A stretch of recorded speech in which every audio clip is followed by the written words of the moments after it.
أعوذ بالله من الشيطان الرجيم. بسم الله الرحمن الرحيم.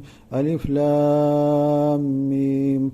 ذلك الكتاب لا ريب فيه هدى للمتقين الذين يؤمنون بالغيب ويقيمون الصلاة ومما رزقناهم ينفقون والذين يؤمنون بما أنزل إليك وما أنزل من قبلك وبالآخرة هم يوقنون أولئك على هدى من ربهم وأولئك هم المفلحون. سورة البقره د دې سورت نوم دی ځکه چې په دې کې د بنی اسرائیل د غوا بقره غوا ته وایي د هغې د ذبح کولو واقعه ذکر شوې ده.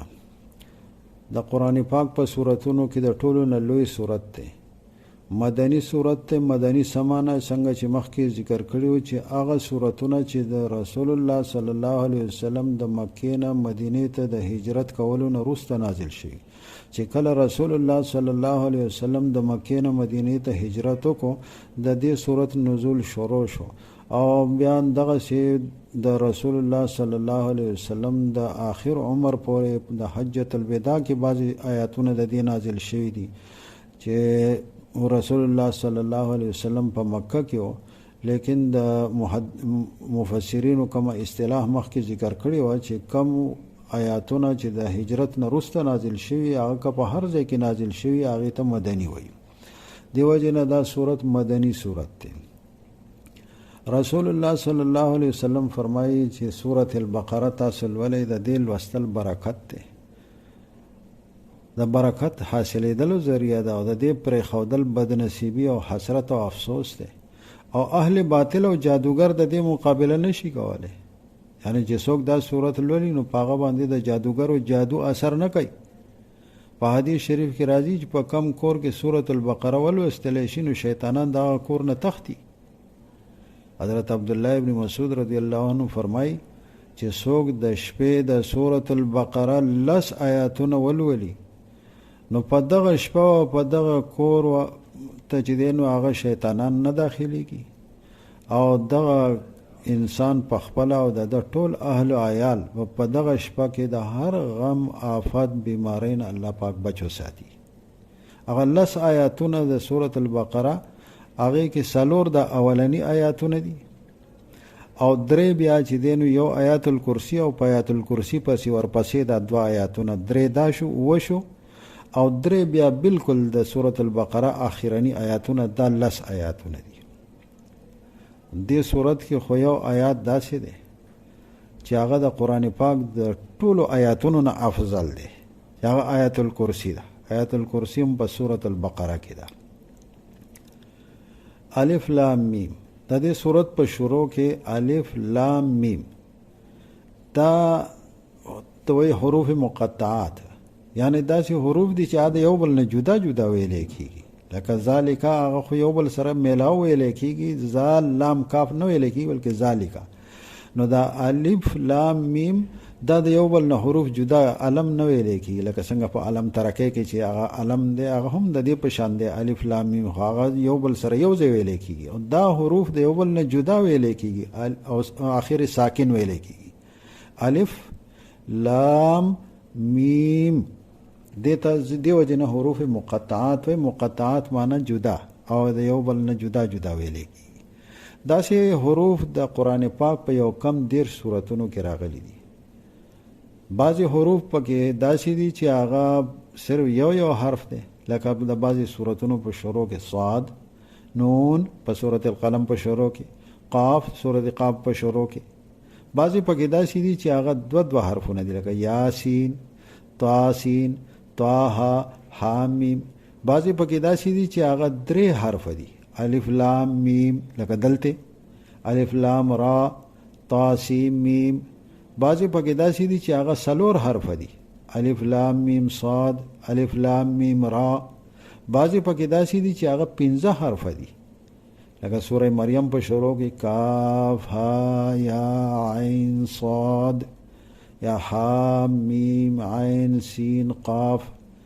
دا حروف مقطعات دي د خلفای راشدینو او د زیاتو صحابه او د تابعینو مسلک دا دی چې دا د الله پاک راز دی. الله تبارک وتعالى ته د صحیح مطلب او مراد د الله نه علاوه بل چاته نه دی معلوم. په قرآن پاک کې دو قسم آیاتونه دي، محکمات هم شته، متشابهات هم شته. نو دا په متشابهاتو کې داسې متشابهات دي چې د دې معنی د صرف الله پاک ته معلومه ده. په دې باندې ایمان راوړل دا زمونږ د پاره دي، دا زمونږ فائدہ دا ده. په دې باندې ایمان راوړل پاغه کې الله پاک مونږ له اجر راکړي. د دې لوستل په دې باندې چې دینو الله تبارک وتعالى مونږ له نیکی او اجر راکړي زمونږ د پاره پکې فائدې دي. باقی د دې حکمتونه د دې فائدې د دې کې چې دینو د دې معنی کې داسې احتمالات چې هغه بعضې نورو مفسرونو ذکر کړي دي، هغه خو ډېر اقوال دي، خو یو قول پاغې کې ډېر بهتر دی چې علامه ابن کثیر رحمت الله علیه ذکر کړی دی. هغه فرمایي چې په دې کې اعجاز القرآن دی. الف لام میم یعنی د دې صورت په شروع د قرآن په شروع کې الله پاک الف لام میم دا درې حرف چې ذکر کړه، اشاره وکړه دې ته چې دا چې کوم قرآن پاک دی چې بعض خلکو په دې کې دا شک کو چې دا د الله پاک د طرف نه د اسمانونو نه دی نازل شوی، بلکې رسول الله صلی الله علیه وسلم به د ځان نه جوړ کړی. نو الله پاک وایي الف لام میم، په دې کې د عربی حروف تهجی ته اشاره ده چې دا قرآن پاک چې د دې سورتونه چې د کم آیاتونو نه جوړ شوي دي، کم آیاتونو کې کم الفاظ او کلمات دي، هغه الفاظ چې دی هغه خو د عربی د دې حروفو نه چې هغه الف با تا سا د یا پورې دا حروف تهجی دي چې د دې نه چې دی نو دا کلمات جوړ شوي دي. نو که چرته چې دی نو هغه یو انسان دا کولی شولی نو دغه حروفو نه دا کلام جوړ شوی دی، دغه حروف تاسو ته هم معلوم دي، دغه حروفو نه تاسو هم د عربی دا کلمات جوړوئ، په هغې کې چې دی نو نثر، په هغې کې شعر، په هغې کې نظم، دا تاسو مرکب کوئ جوړوئ. نو تاسو چې دی نو هغه د دې مقابله وکئ.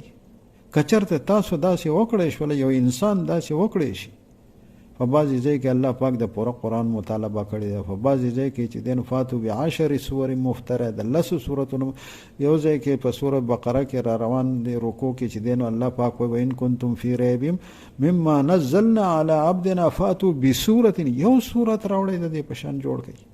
نو تاسو که چېرته د دې مقابله وکړی شوله، خو بیا ټیک ده، دا به د انسان کلام وي او پیغمبر به هم بیا د ځانه جوړ کړي. خو که چېرته نشئ کولی فإن لم تفعلوا ولن تفعلوا، تاسو نشئ کولی داسې.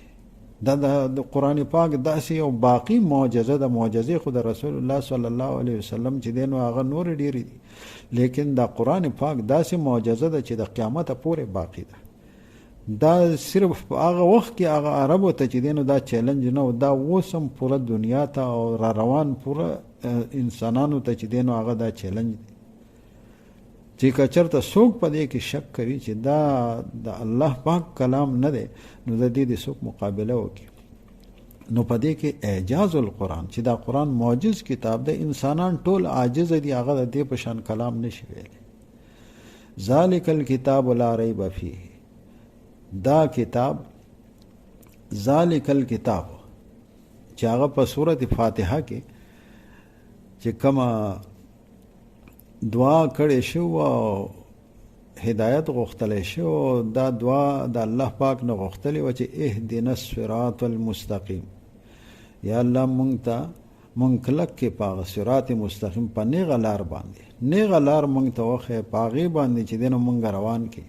نو الله پاک په دې صورت کې د هغه صورت فاتحې هغه تفصیل ذکر شو، د هغه دعا چې کوم سوال کړی د هغې جواب ذکر شو چې ذالک الکتاب، دا کتاب دا د هدایت کتاب دی چې تاسو کم هدایت او صراط مستقیم چې دی نو د الله پاک نه غواړئ، هغه خو په دې کتاب کې بیان شوی دی. ذالک الکتاب لا ریب فیه. الف لام میم، الله تعالی د دې په معنا او مراد باندې خپوا دی. ذالک الکتاب دا کامل کتاب دی، لا ریب فیه نشته هیڅ شک پدې کې، هدل للمتقین هدایت کون کے دے پرہیزگارانو تا، الذین یؤمنون بالغیب هغه کسان چې یقین کوي په هغه څه چې هغه پټ دي په غیب کې دي. ويقيمون الصلاة او پابندی کوي د مانځه ومما رزقناهم ينفقون